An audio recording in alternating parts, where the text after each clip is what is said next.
औज़ुबिल्लाहिमिनश्शैतानिर्रजीम बिस्मिल्लाहिर्रहमानिर्रहीम। अस्सलाम वालेकुम स्टूडेंट्स, उम्मीद करता हूँ कि आप सब लोग खैरियत से होंगे। आज का जो टॉपिक है ये आपके सामने लिखा हुआ है, जो कि आपके सामने मैं अभी आपको पढ़ के सुनाऊँगा। Risk assessment and management. Topic शुरू करने से पहले आप अगर चैनल पर फर्स्ट टाइम आए तो जल्दी से जाके घंटी के निशान को क्लिक कर लें और चैनल को जल्दी से सब्सक्राइब कर लें, ताकि आपका और मेरा इसी तरह एक रिश्ता जो है, एक कनेक्शन है, वो बना रहे। तो देर नहीं करते आपकी और जल्दी से हम आज के लेक्चर की तरफ चलते हैं। ये आपका जी टॉपिक है risk assessment and management. Topic आपका जी 1.1.1 है, रिस्क असेसमेंट एंड मैनेजमेंट। ये बहुत ही इम्पॉर्टेंट फैक्टर्स है किसी भी प्रोजेक्ट के अंदर, क्योंकि हम जब भी किसी प्रोजेक्ट पे काम करते हैं तो उस प्रोजेक्ट के अंदर डिफरेंट रिस्क फैक्टर्स हो सकते हैं। मतलब हम जब शुरू में काम करते हैं तो अगर हम ये रिस्क फैक्टर्स पहले से कैलकुलेट ना करें तो बाद में बहुत सारे प्रोजेक्ट के अंदर हमें प्रॉब्लम का सामना करना पड़ सकता है। इसलिए यहाँ पे लिखा हुआ है कि risk assessment and management are crucial. Crucial आप कह सकते हैं कि बहुत important, very important. Risk assessment एक इम्पॉर्टेंट एस्पेक्ट्स है, इम्पॉर्टेंट एक आप कह सकते हैं मेथड है किसी भी सॉफ्टवेयर प्रोजेक्ट के अंदर। They involve identifying potential risk. इनके अंदर हम पोटेंशियल रिस्क, मतलब पोटेंशियल से मुराद कि जो इम्कानी ख़तरात हो सकते हैं, मतलब हमें इम्कानी ख़तरात से मुराद ये कि चांसेस हैं कि कोई इम्पॉर्टेंट रिस्क ना आ जाए कोई।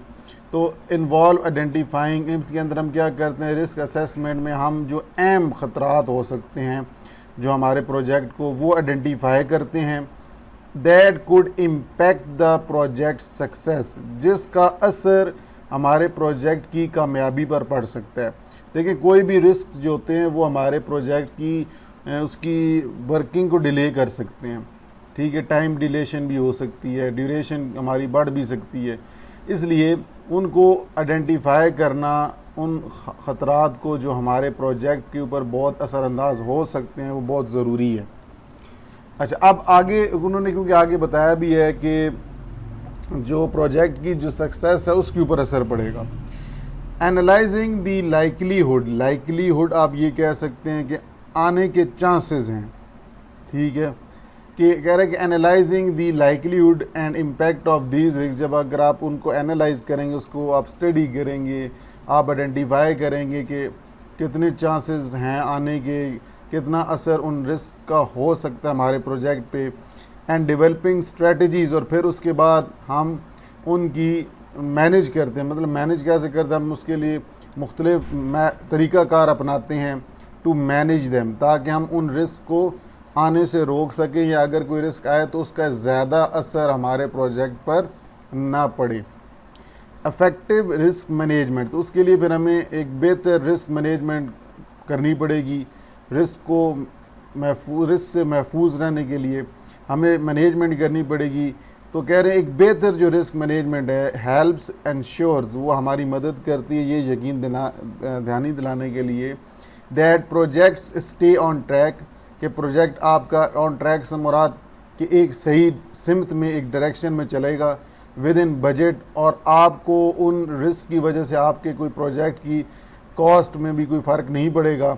एंड मीट क्वालिटी स्टैंडर्ड्स, और स्टैंडर्ड्स होते हैं रूल्स एंड रेगुलेशंस, म्यार जो होता है, तो वो क्वालिटी के सही म्यार के ऊपर भी प्रोजेक्ट बनेगा।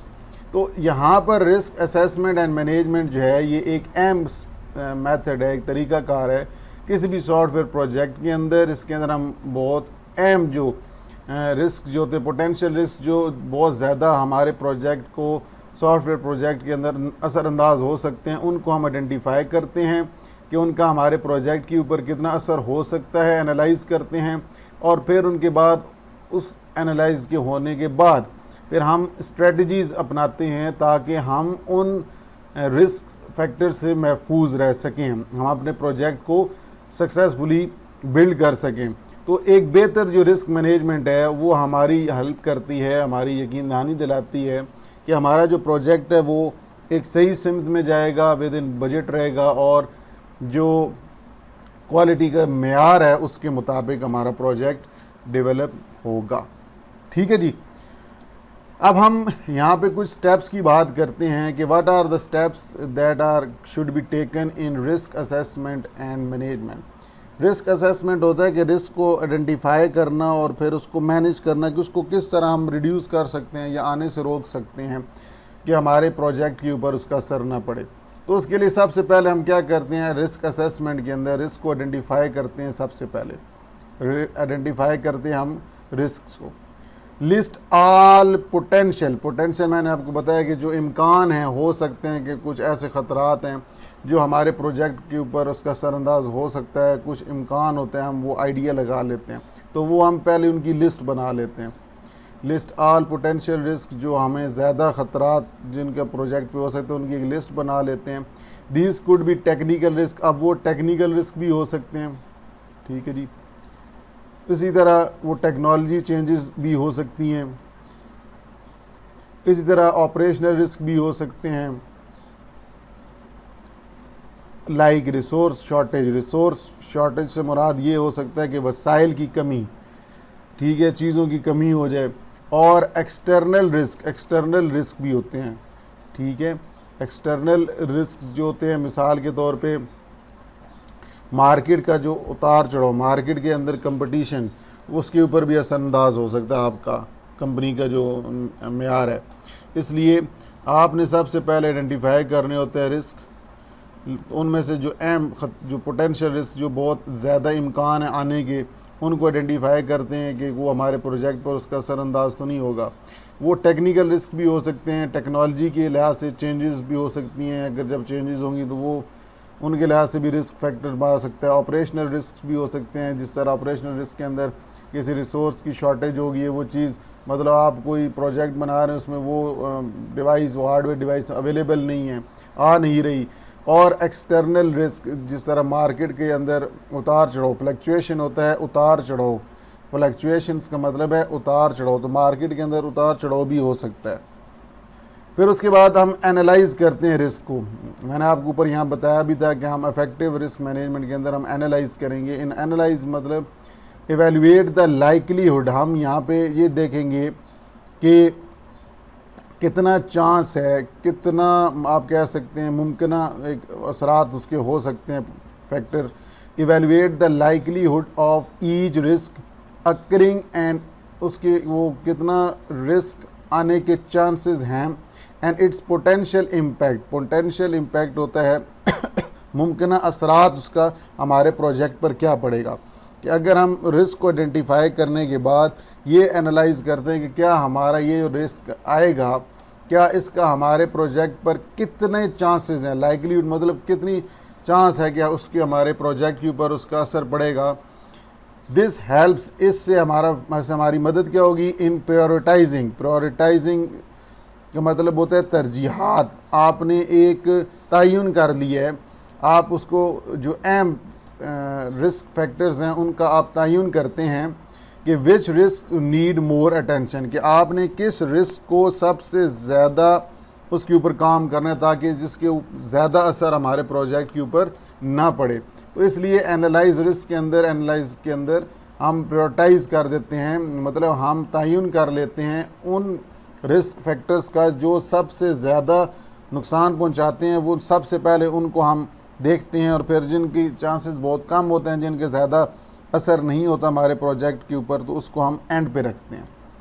तो ये एनालाइज़ करते हैं, आइडेंटिफाई करने के बाद एनालाइज़ करते हैं। फिर उसके बाद हम डेवलप मिटिगेशन स्ट्रेटजीज़ होता है कि ख़तरात को कम करने की हिकमत अमली। ठीक है जी।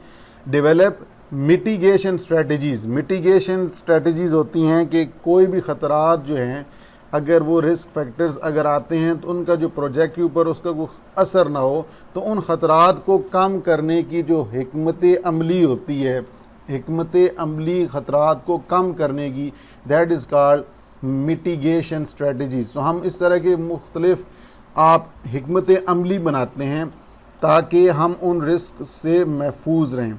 फॉर ईच सिग्निफिकेंट रिस्क, हर एक ख़ास जो रिस्क होगा, डेवलप ए प्लान, हम उसके अगेंस्ट एक प्लान बनाते हैं, टू रिड्यूस इट्स लाइकलीहुड और मिनिमाइज इट्स इम्पैक्ट, कि वो बहुत ही कम चांस हो कि उसका असर पड़े, और या आप मतलब वो कह लें, और मिनिमाइज या लाइकलीहुड से मुराद ये है कि उसका बहुत कम चांस ही हमारे प्रोजेक्ट पर पड़े।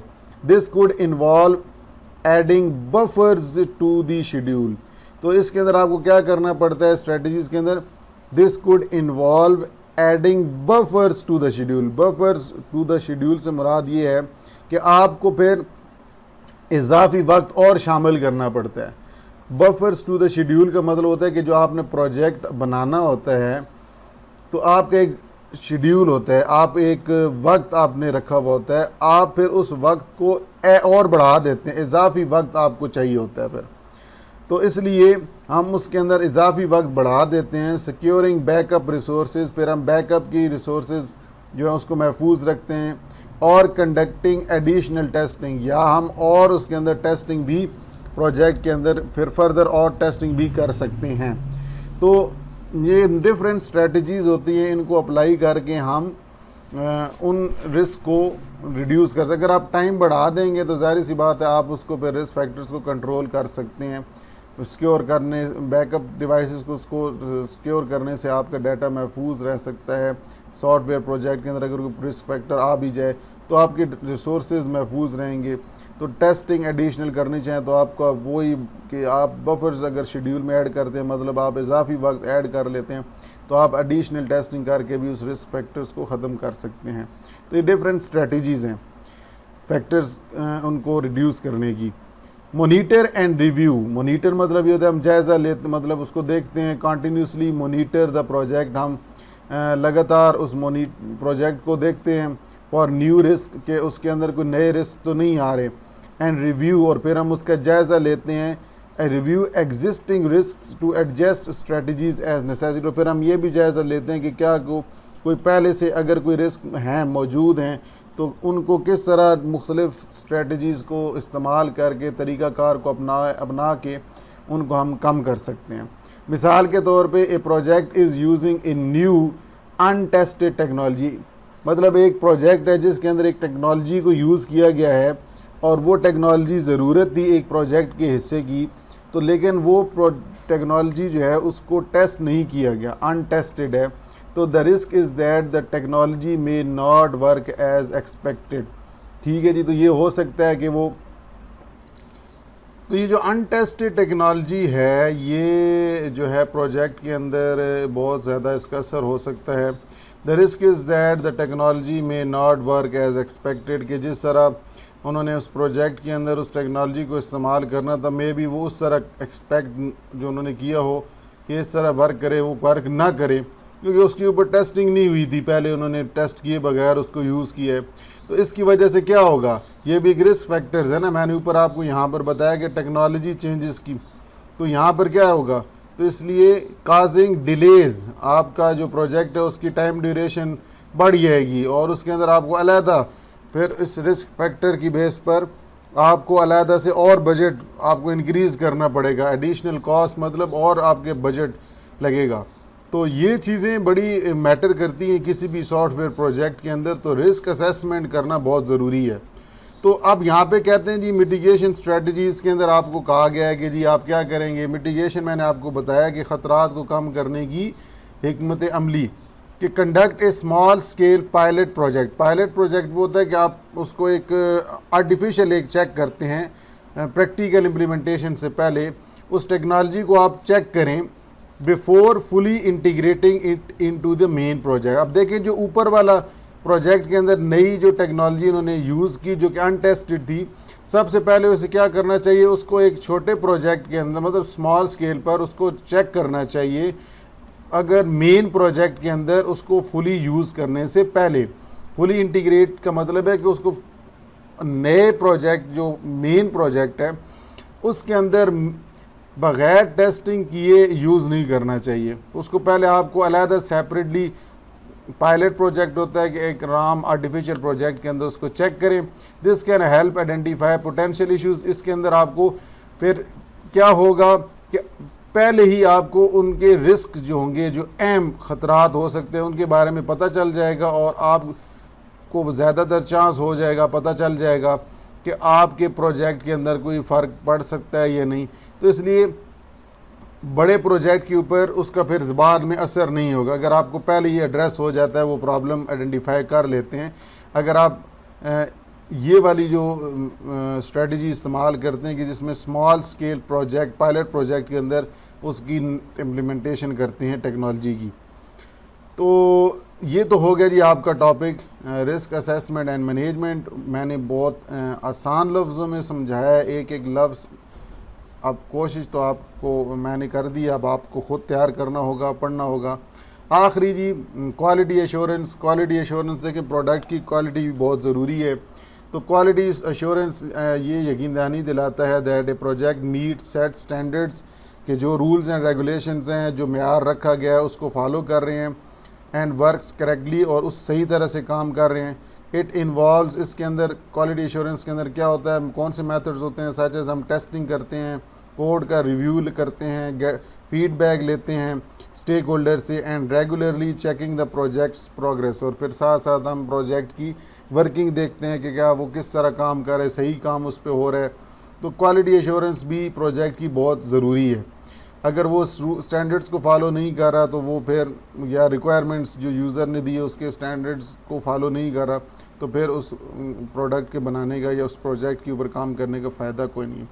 मिसाल के तौर पे इन ए सॉफ्टवेयर प्रोजेक्ट की बात करें, दिस इन्वॉल्व्स इंश्योरिंग दैट, इसके अंदर ये यकीन दहानी दिलाई जाती है क्वालिटी एश्योरेंस की, that the code is both accurately written and functions as expected, कि कोड जो लिखा गया है वो उसी तरह का लिखा गया है जिस तरह कि उसके अंदर फंक्शंस चाहिए थे काम करने के लिए, प्रोजेक्ट के लिए जो कोडिंग चाहिए थी उसी तरह के लिखे गए हैं। तो ये एक क्वालिटी एश्योरेंस दी जाती है कि आपका प्रोजेक्ट उसी तरह काम कर रहा है, उसी तरह उसके अंदर कोडिंग की गई जिस तरह स्टैंडर्ड्स डिफ़ाइन किए गए थे, रिक्वायरमेंट्स बताई गई थी। तो यहाँ पर आज का टॉपिक ख़त्म करते हैं, क्योंकि नेक्स्ट टॉपिक जो है वो ग्राफिकल रिप्रेजेंटेशन का आ रहा है। तो रिस्क असेसमेंट का ये टॉपिक यहाँ पे ख़त्म करते हैं। इंशाल्लाह नेक्स्ट लेक्चर में आपसे मुलाकात होगी बोर्ड के ऊपर, क्योंकि ये टॉपिक जो है इसके अंदर UML डायग्राम और यूज़ केस और सीक्वेंस डायग्राम्स आ जाएंगी। तो इंशाल्लाह इसको कवर करेंगे। दुआओं में याद रखिएगा। अल्लाह हाफ़िज़।